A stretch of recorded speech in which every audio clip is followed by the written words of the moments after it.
aquí de vuelta, amigos, en Noticias 50-50. Esta noche hablando de la eutanasia. ¿Está usted de acuerdo o no? Por supuesto, estamos hablando de casos en los que usted vaya a morir inevitablemente en menos de 6 meses, que es lo que se estima en otros países donde está permitido, y que por supuesto usted esté sufriendo de una condición terminal y de insoportable dolor y no haya manera ni posibilidad de que usted mejore.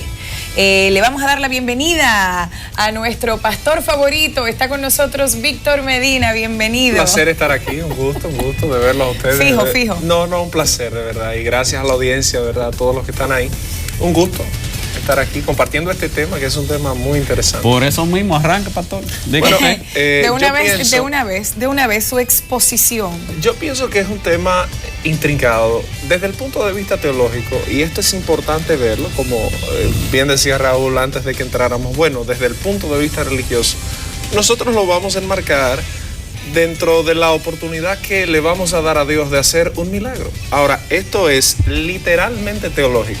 ¿Qué quiero decir con esto? Que para nosotros es un concepto de perspectiva bíblica solamente, pero este no es un tema bíblico solamente, es un tema ético, es un tema social y es un tema médico y científico. Entonces, cuando tú construyes las otras variables, tú tienes que darle crédito y opinión a los demás. ¿En qué sentido? Una persona que justifique la eutanasia desde un punto de vista clínico, yo no lo puedo condenar desde un punto de vista teológico.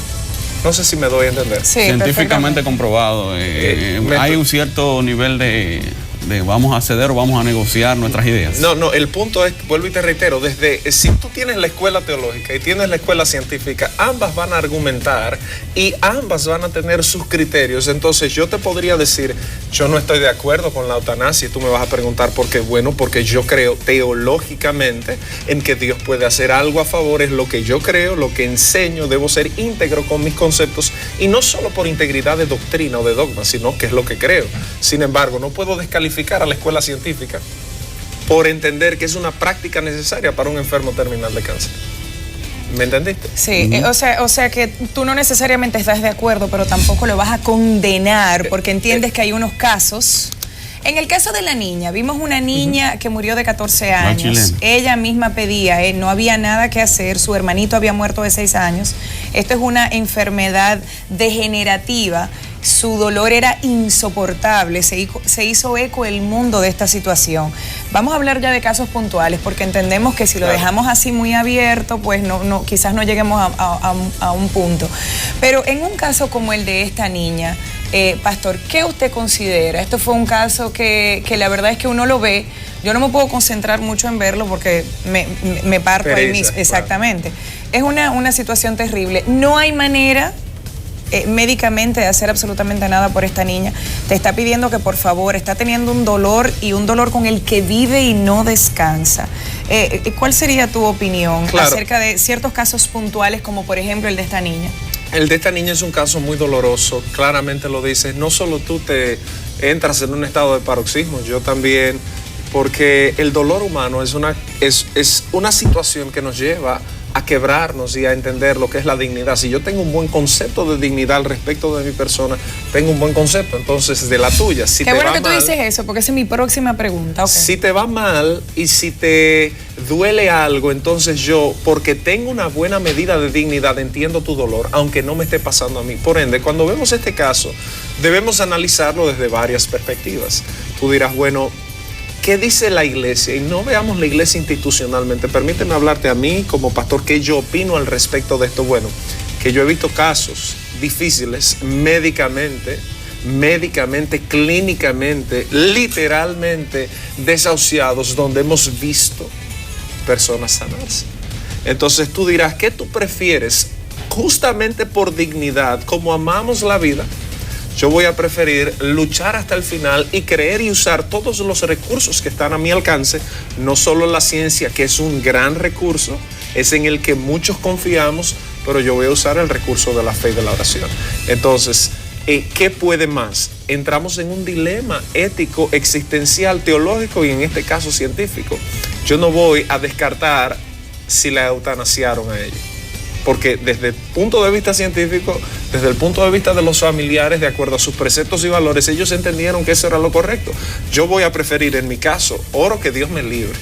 O sea, literalmente, de cuando yo tenga mis hijos, ver un hijo mío en una situación así, pero yo voy a preferir orar.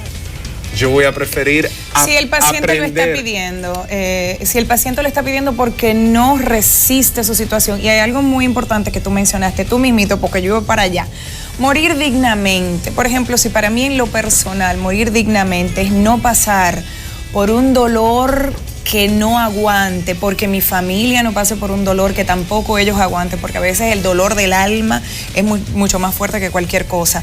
Y bueno, ya no hay mejoría, es un deseo del paciente en sí. ¿Tú no optarías por respetar el deseo del paciente? Esto es un poco relativo.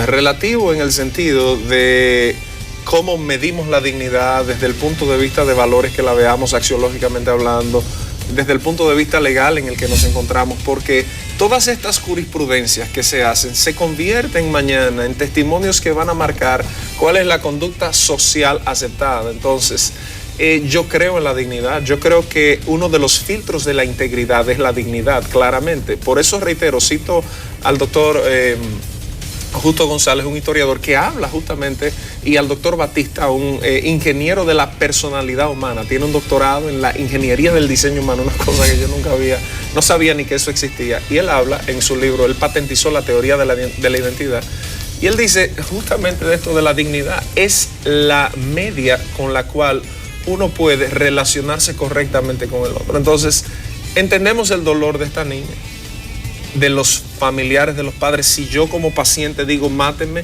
ya que hay otros componentes, porque tú estarías hablando de un suicidio asistido. O sea, de un suicidio asistido estamos abriendo una amplia gama de situaciones y de dilemas que, por ser un caso donde hay un extremo dolor, bueno, uno dirá, es un dilema, es lo que quiero decir, es un dilema tan grave desde el punto de vista jurídico, porque tú tienes que hablar de los derechos humanos, hay muchas cosas que cambiarían si estas prácticas se legalizan. Ahora, con decirte esto, quiero también identificarme con el dolor de una familia, o sea, no quisiera sonar como el religioso fariseo que viene a un programa a decir eso hay que condenarlo y eso está mal. Por eso en mi introducción dije, una cosa es mi punto de vista teológico, y desde el punto de vista académico, bíblico, la Biblia enseña que Dios produce la muerte, Job lo dice, vemos claramente en todo el compendio bíblico que Dios es el que tiene la última palabra, pero eso lo creo yo. Tú no necesariamente crees igual que yo. Y yo no te voy a condenar desde la escuela científica, porque estamos hablando de algo que es gris, que no es ni blanco ni negro, que no es ni que está lloviendo ni que está seco. Entonces, este es el dilema al que como sociedad debemos abocarnos, porque estos pequeños casos, vuelvo y reitero, se vuelven jurisprudenciales y de repente tú no sabes si es en 6 meses o en 3 meses, si es terminal o no es terminal. Aquí en este tipo de temas sí me gusta mucho la fe. Ustedes saben que a mí me encanta la historia, la razón, el cuestionar, el si es correcto o no es correcto, pero en este tipo de casos donde el ser humano se declara incompetente, yo prefiero la fe. Porque lo que va a pasar, va a pasar. Si te vas a morir, te vas a morir asistido, eutanasiado o a través de la distanasia, que es el otro extremo de la gente que se quiere prolongar la vida más allá de lo que se le ha dado. Entonces yo voy a preferir creer en Dios, yo voy a preferir, en mi caso, a los míos, a mi familia. Ahora, si tú eres mayor de edad y eres mi hijo, yo no puedo coartar tu derecho. Claro. Que la ley te faculta. Ahora, estamos hablando ya de un tema legal. En los países que se permite, por supuesto. Claro, o sea, pero si se permitiera aquí, habría que lidiar con un tema legal también. Eso es como el tema del matrimonio de los homosexuales, que lo hemos hablado tanto. Ese tipo de dilemas que nos van a llevar a reformar situaciones. Entonces, en este caso, yo, por encima de la razón, lo que voy a preferir es la fe. Una gente que va a morir, va a morir. Yo recuerdo un caso que tuvimos. Esa persona, es cierto lo que usted dice, que una persona que va a morir. Pero esa persona que quiere evitarse quizás todos esos meses de prolongar algo inevitable y prolongar un dolor tanto para él como para sus familiares. Lo entiendo. Ya, yo entiendo que eso, cada quien tendrá derecho a elegir qué situación quiere vivir y quiere exponer a su familia. Imagínate que la vida fuera el menú de elecciones. Que ese es el detalle. O sea, hay un dilema ahí filosófico y existencial. tú y yo, nosotros tres, yo voy a hablar por mí. Yo he tenido situaciones en la vida que nunca pensé vivir. Me he enfrentado a situaciones que si me la hubiesen contado no nazco. La vida ha sido un conjunto de grandes experiencias, de grandes desafíos, pero también de grandes abatimientos, de grandes sufrimientos, que si nosotros tuviésemos la oportunidad de elegir cómo, cuándo y dónde, entonces la vida no tendría sentido. Es justamente esto lo que nos lleva a nosotros a enfrentarla diariamente. ¿Por qué podemos decir esto sobre la eutanasia? Si una persona va a elegir cómo morir y va a elegir cuándo morir, estamos hablando de un elemento que, aunque está condicionado por el dolor, esto tiene un componente de suicidio fundamental, patológicamente hablando. Entonces, si tú no quieres sufrir en la vida, planteémoslo desde un punto de vista filosófico, no nazcas. La misma Biblia dice, así como se levanta, Job capítulo 5, así como se levantan las chispas del fuego, así nace el hombre para la aflicción. Sí, pero pastor, no vamos a... yo entiendo perfectamente lo que tú has dicho, pero por ejemplo, aquí yo busqué en Google los casos más famosos de eutanasia que se han dado y no vamos a comparar un dolor de que no tengo dinero o de que estoy enfermo y no sé cómo lidiar con la situación, no tengo para pagar mi seguro, ni siquiera tengo seguro, o me dejó mi mujer o me dejó mi esposo, o muchísimas cosas, o se me murió, exactamente, que son casos de sufrimiento. Imagínate, una madre o un padre perder un hijo, eso es terrible. Eso se supone que es de las cosas más grandes que le puede pasar a un ser humano. Pero no vamos a comparar ese dolor terrible, por ejemplo, con una persona que tenga esta condición, que tiene un dolor, que el cráneo completo se le está descomponiendo, desbaratando, deformando. Pero justamente ahí entra la subjetividad de las cosas. O sea, es cierto tu planteamiento y yo estoy de acuerdo, pero no necesariamente... Aún los actores no tendrían necesariamente que estar de acuerdo, porque yo te puedo decir, por ejemplo, si yo he pasado por un divorcio, entonces para mí mi dolor es igual al dolor de esa mujer. Y tú dirás, no podemos compararlo. ¿Cuál es el barómetro para medir el nivel de dolor? ¿Cuál es el agente que produce más dolor? El dolor es irrespectivo al causante. El dolor es dolor. O sea, el dolor te duele siempre. Entonces, ese es el dilema filosófico de este debate. O sea, ahí es que está el detalle. Vamos a una pausa. He estado bastante callado escuchando porque es un tema bastante difícil. Y con respecto al dolor, pastor, vamos a retornar. Y yo le voy a hablar de una experiencia. No, tú estás casi llorando. Yo casi estoy llorando de lo que es un dolor de un ser humano que lamentablemente dejó de existir. Pero eso fue una cosa horripilante. O sea, inmediatamente tú das ese nivel de dolor. Tú a veces quisieras estar acostado por esa persona en esa cama. Claro que sí. Vamos a una pausa.